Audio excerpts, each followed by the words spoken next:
"Quiet down back there," I yelled whilst driving down an all-too-familiar road. My best friend and his girlfriend wouldn't stop laughing loudly at nothing, much like young couples do. For what reason, I do not know. I almost regretted bringing them, but I didn't really want to go alone. And inviting one of these two lovebirds meant inviting both. They were a package deal. Luckily, the torturous sound of two young adults in love would soon cease, as I was approaching my destination. Finally, I would be able to loosen up. "We're here," I stated, less to point out our arrival and more to shut the two of them up. Fortunately for me, it worked. My aunt's old house was just as I remembered it. A rickety old cottage out in the middle of nowhere, down a dead-end dirt road, teeming with woods, wildlife, and the welcoming smell of roses that she would often plant outside near her stone walkway. That's when it finally hit me. While walking down that very walkway, smelling those very roses, I stopped dead in my tracks with tears welling up on the exterior of my eyes. "Are you okay?" my friend's girlfriend asked. "Yeah, I'm fine. I just need a second." They looked concerned, but they understood. What else would they expect of me coming back to my aunt's house right after she died? Honestly, it felt a little wrong. I may have been her favorite nephew, but after leaving me everything in her will, including her cottage, it seemed wrong to come here so soon. The service was held just a day prior. I knew everything she had wasn't much, and I knew I wasn't really here to collect on my inheritance. But I still felt bad. And at this moment, I felt even worse. The memories I had of her were being dredged up with every step down her walkway towards the front door. I hadn't seen her since I was 10 years old, but I could play every memory in my head like a movie. I was very close to her in those days. She might as well have been my mom. My actual mother cared for me, but she wasn't exactly loving like my aunt was. I remember coming here after school to some cliché milk and cookies. Instead of watching television like a normal kid, she didn't actually own a TV, I would listen to my aunt play the piano for hours on end. We would sometimes go bird watching or work in the garden, things that I have not done since then. These were some of my most treasured memories, but much like a treasure, I kept them locked up and hidden away for many years. Until now. I stopped dead in my tracks again before reaching the door. "Seriously, are you okay?" my friend asked this time, seeming very concerned. He had never seen me like this before. "I'm fine. Why don't you two take that hike you were talking about? I'll go on in and take a look around. You guys can meet me back at the car later." "If you say so." He seemed worried, but also a little distressed. Probably wondering why I brought him here in the first place if I was just going to send him away while I took care of things. It's true that I wanted someone here, but now that I've arrived, I know I have to do this alone. My friend and his girlfriend took off down a trail into the woods, and I was left standing there, looking at the house I had not seen in such a long time. The feeling that had overcome me was so strange. It's hard to put into words. It was more than grief. It was a greater sadness. It's funny, if my aunt could see me now, she probably wouldn't even recognize me. I was tall, bearded, and wore glasses, all of which obviously were not true of my younger self. This just made me sadder. With one last deep sigh of emotion, I marched on and reached for the handle on my aunt's front door. My aunt did not have locks on her doors or windows, including the front door. The house was constructed so long ago that it was not even built with them.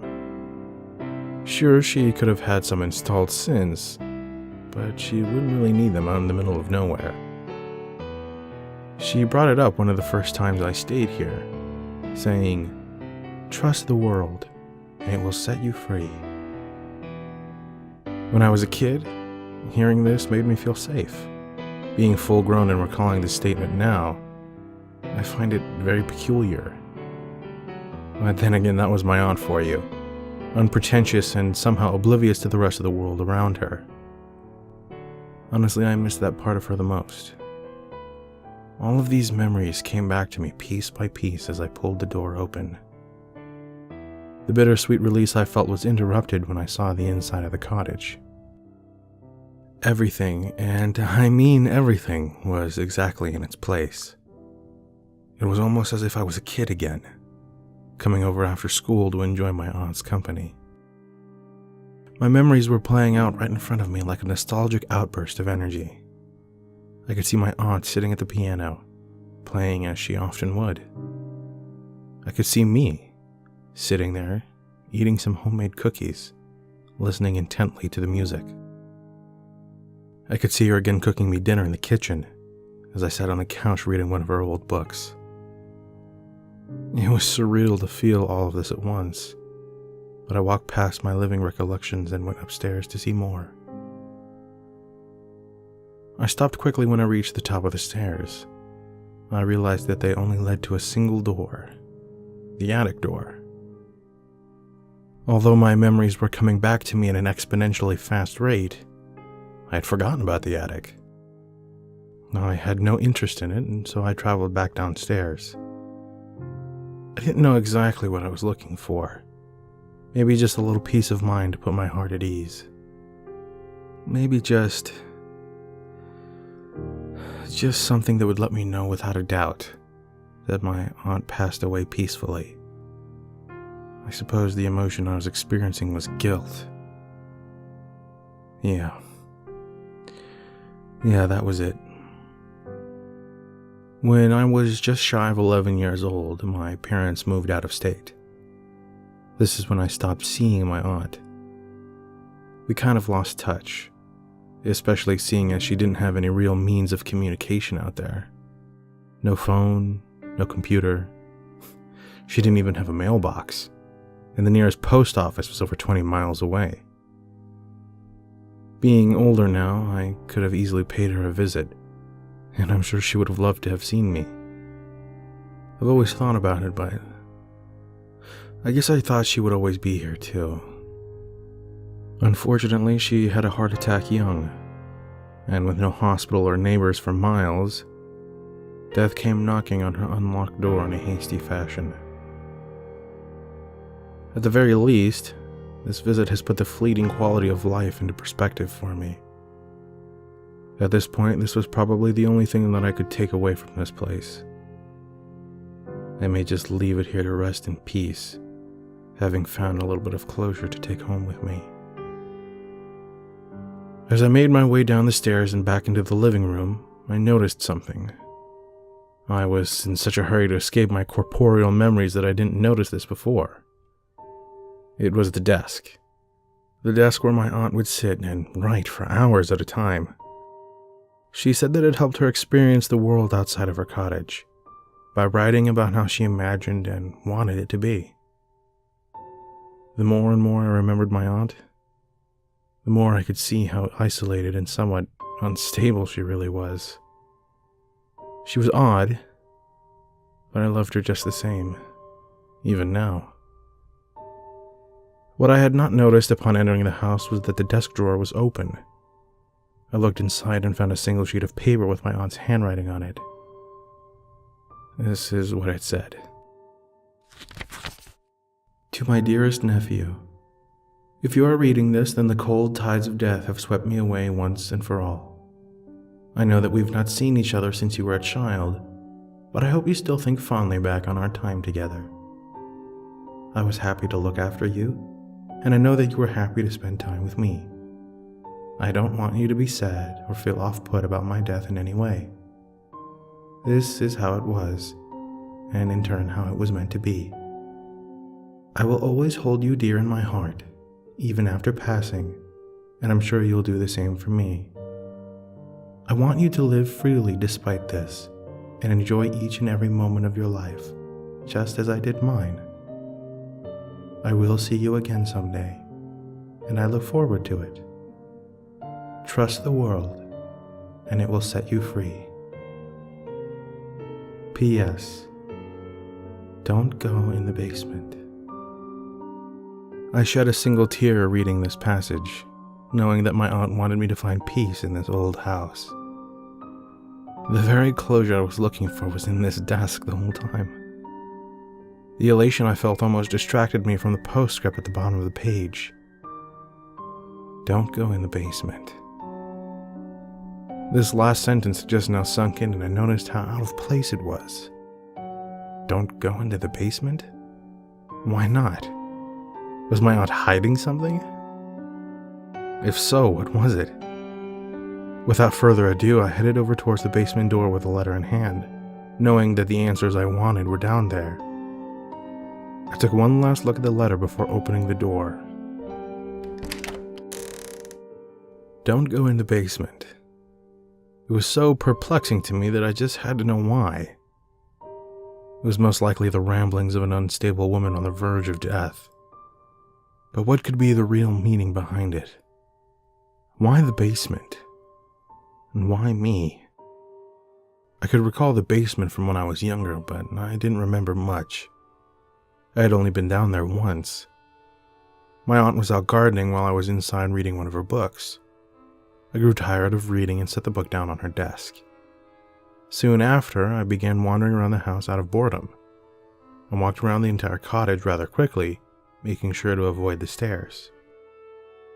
My aunt had told me once that they were old, and she had hurt herself falling down them, so I never went up them myself. I suppose this would explain why I didn't remember the attic door. Finally, I came upon the basement. Knowing my aunt wouldn't be in for a while, I decided to venture on. I turned to the doorknob and swung the door open.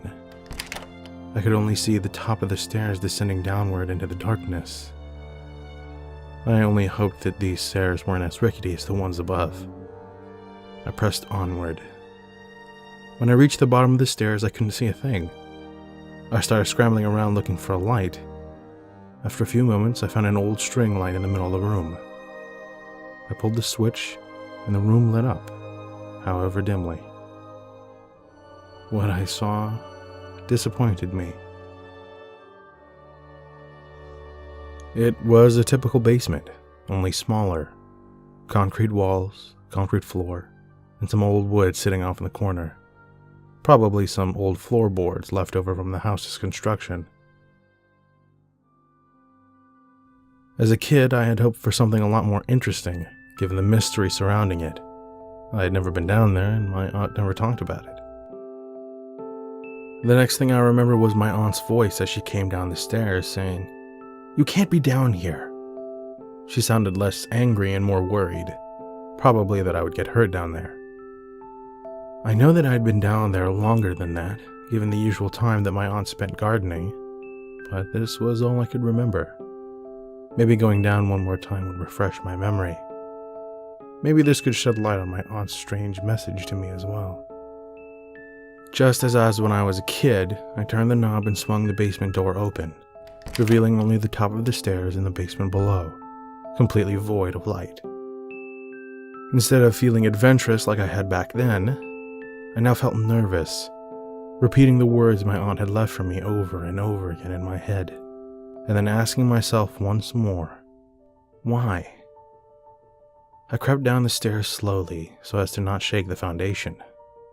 That's what I told myself, but I guess my sluggish pace was largely due to the fact that I was frightened at what I might find when I reached the bottom. Feeling impatient and uncomfortably anxious, I moved a little bit faster. I felt the concrete below my feet and I rapidly darted towards the center of the room, reaching for the light, praying that it still worked. I felt around for the string, found it, and pulled the switch. To my delight, it still harbored electricity. The room became dimly lit. In a panicky state, I spun around looking every which way as I did.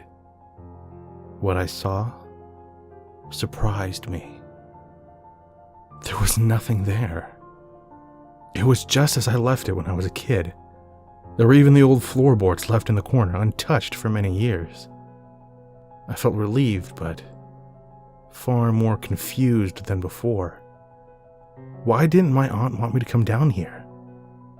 Instead of dwelling on the conundrum at hand, I chalked it up to asbestos or mold in the cellar walls. This could explain why she didn't want me playing in here as a kid, and why she didn't want me here now. She just wanted to keep me safe.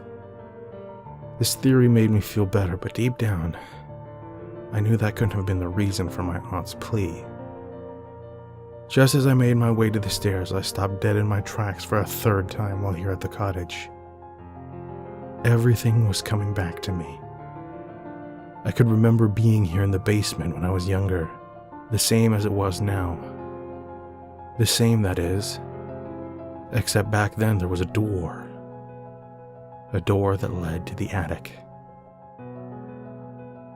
What a strange memory to have kept bottled up for so long.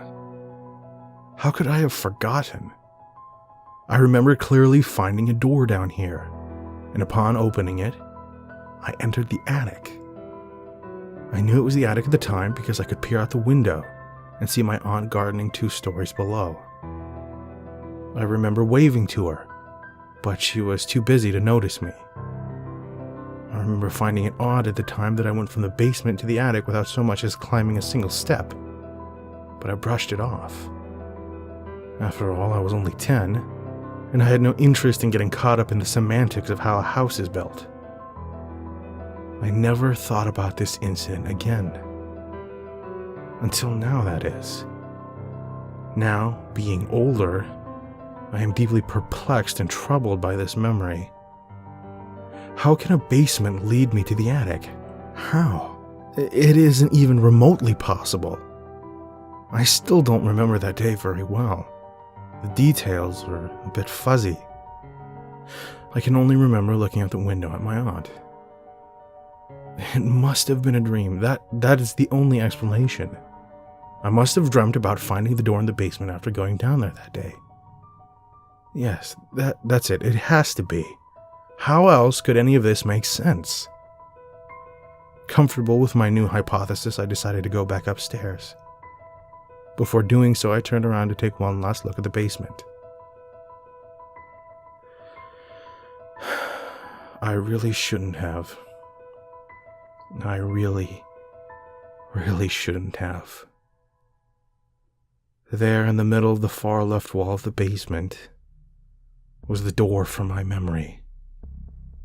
I squinted and rubbed my eyes, keeping them closed for a good few seconds before opening them again. When I did, the door was still there, as tangible and existent as ever. Needless to say, I was in a slight state of shock.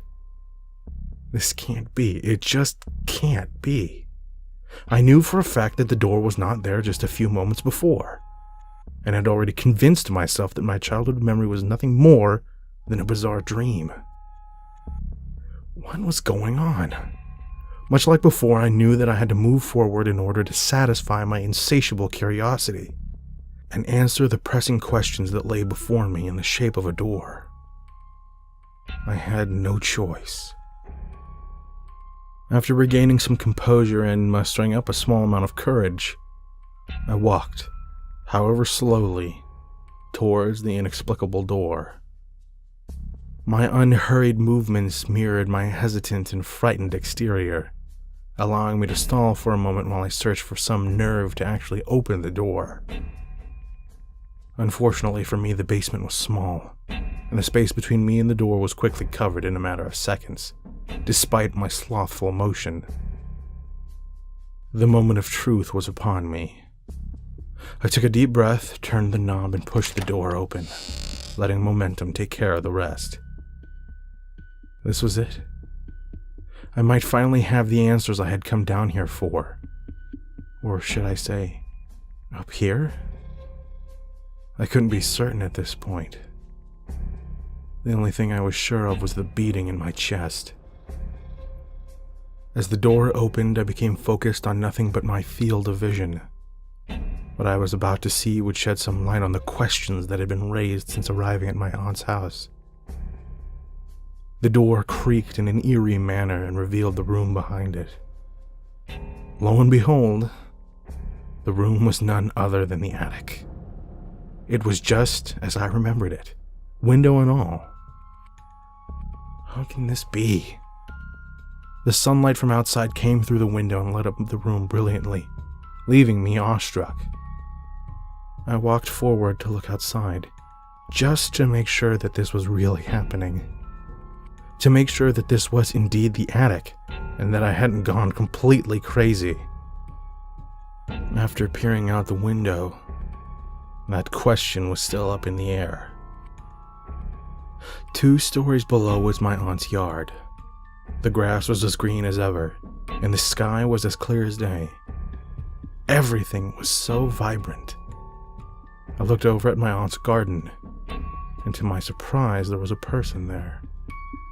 It was a woman, and she was gardening. Who was that, and why was she in my aunt's garden? She turned around, revealing her face. And to my surprise, it was my aunt. What? How? My aunt is dead. This can't be happening. It just can't be.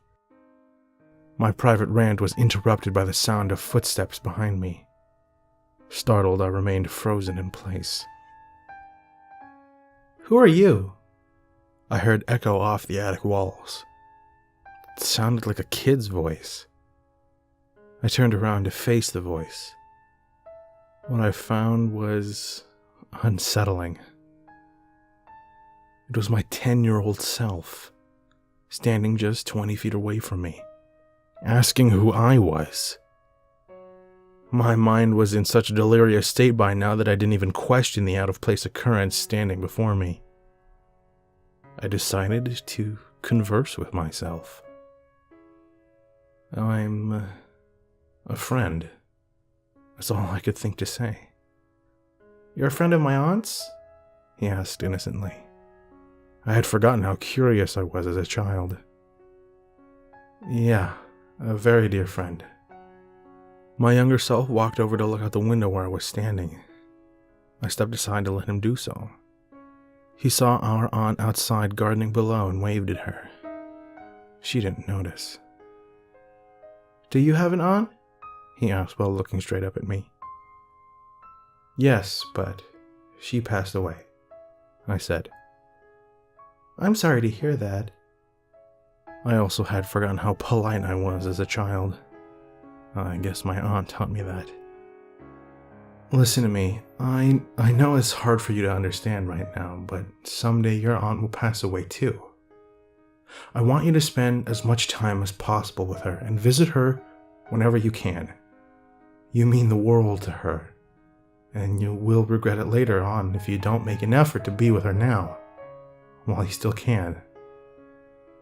I relayed the only message I thought could help the younger version of me as he grew older. He looked at me with the most understanding stare, as if the events behind this message needed no further explanation. "Okay," is all he said. That's all he needed to say. After walking around and looking at some old stuff in the attic, including some old books that caught his eye, my younger self left the attic to venture back to the basement and shut the door behind him. I looked out the window and noticed that my aunt had finished gardening and was walking back to the house. This was when my next revelation had taken place. I was beginning to remember more and more from that day. It was all coming back to me. I remembered me, standing here in the attic, the friendly bearded man with glasses. I remembered all of this now, from the conversation we just had to discussing it with my aunt afterwards. Just then I heard more footsteps in the next room. This time they were my aunt's. I ran over to the door and listened. "You can't be down here," she yelled in a worried tone. I wanted to open the door and confront her, just to see her one last time and tell her that I'm sorry for never visiting. I reached for the doorknob, but I thought it best to leave my apology unspoken. That, and I was scared of what might happen if I opened the door. She would probably have just thought that I was an intruder. Like I stated earlier, she wouldn't recognize me all grown up. I could hear her scolding me and bringing me back upstairs. Instead of listening to find out what happened next, I just remembered. I could recall telling my aunt about the attic door in the basement and the friendly bearded man in said attic. I can remember her telling me that I had quite the imagination, but at the same time, I remember her looking troubled when I told her everything, especially after I told her what the bearded man had said to me. She seemed to know more than she was letting on, looking back on it now. As far as being in the attic, I remember it feeling just as it does now. The vibrant colors and surreal surroundings made it feel very dreamlike. Maybe this explains why, much like a dream, I had forgotten all about it. This attic seemed so disconnected from the rest of the world. Incredible at first, it was now beginning to make me feel uneasy. I suppose it was now time for me to leave. I headed back to the door and jiggled the knob. It wouldn't budge. I turned it a little bit harder, but to no avail.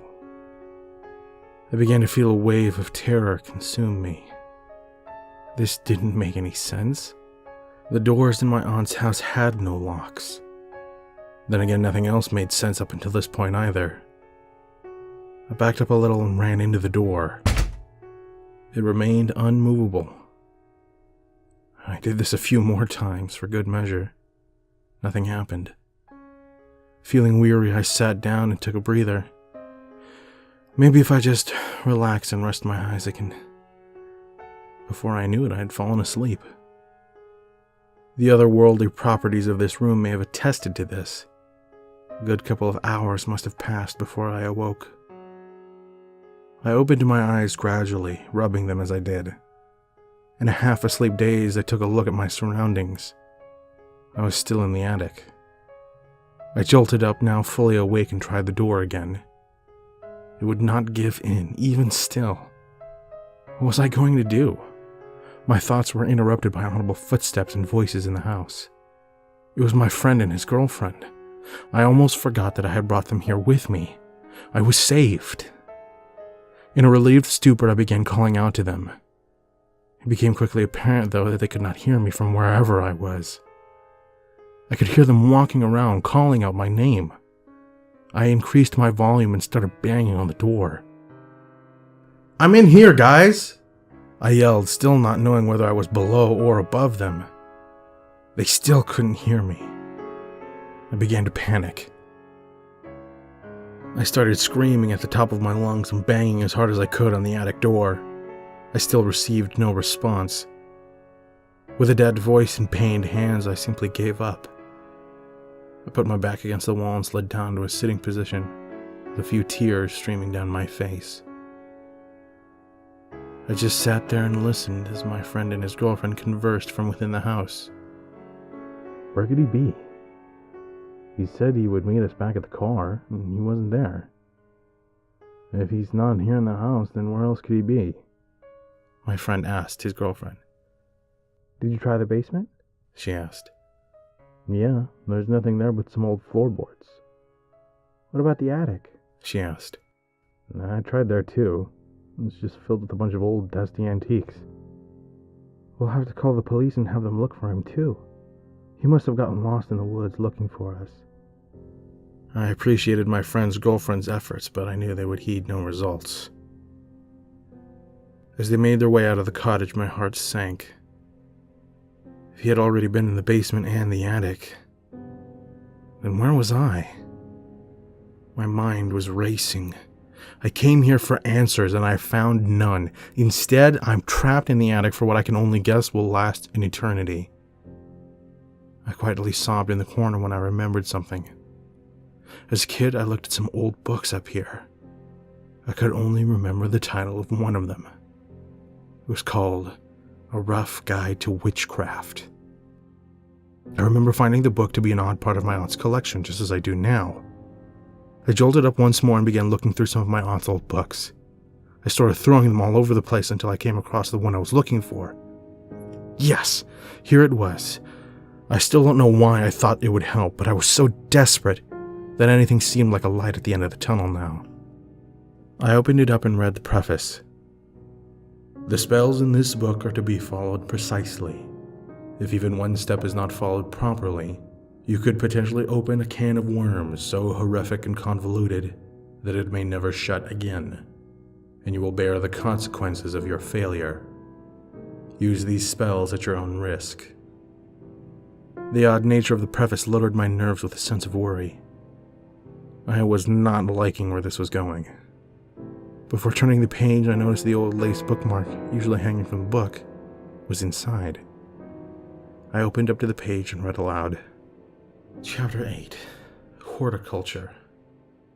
I glanced over at the next page and noticed a spell meant to bring your garden to life. The spell itself was in Latin. It was meant to be enunciated while performing a ritual that included surrounding the area in a special sand I had never heard of, and the usual lighting of multiple candles. My Latin was a little rusty, but from what I could read, it said something along the lines of, "Bring above that which is below," which I assumed referred to the growing of the plants. I could only gather that my aunt performed the ritual here in the attic, because there were some dormant candles in here with her stuff. The inclusion of this book in my aunt's collection now made sense to me. She wanted to spice up her dull garden, and instead of taking care of the plants normally, she resorted to witchcraft. Was my aunt a witch, or did she just dabble in it for a while? After reading the entire book before and after Chapter 8, I believe she purchased the book just for that one spell. I couldn't find any reasons in the book for what was happening to me, but I could only gather that my aunt didn't know what she was doing, and did not follow the instructions to a T like she should have. This failure resulted in this. What is this exactly? I can only assume that this is the consequence as mentioned in the preface. My aunt did indeed open a can of worms, and in doing so, I can no longer open the door back into my normal life. I am stuck here in this illusory attic, an attic that seems to be a realm of its own. The only comfort I find is in knowing that I gave my younger self some great words of wisdom that I already know he heeded, whether he knew it or not. I may not have visited her when I grew older, but I did make the most of my time with her when I had the chance. For this I am glad, even if she was the reason I was trapped here. I am growing now to accept my fate. She did warn me after all. I should have listened. This is my fault and mine alone. With the endless paper and writing materials here in this old attic, I am left with nothing to do but write down in words what has happened to me, in the hopes that someone may come across it, somehow. The words of a living ghost. If you are reading this, please listen to what I have to say. Your time here is not boundless, and at any moment the horrid hand of the unknown could come knocking at your door, there to bereave your loved ones and steal away from your blissful, ordinary existence. The cause of this sudden upheaval will most likely be death, or in my case, something far worse. Last but not least, if you are ever in this neck of the woods, and you feel a need to stop in and say hi, go right ahead. I can't promise that you'll get a response. I just want you to remember two things. Your life is fleeting, so spend your time wiser than I did. And whatever you do, don't go in the basement.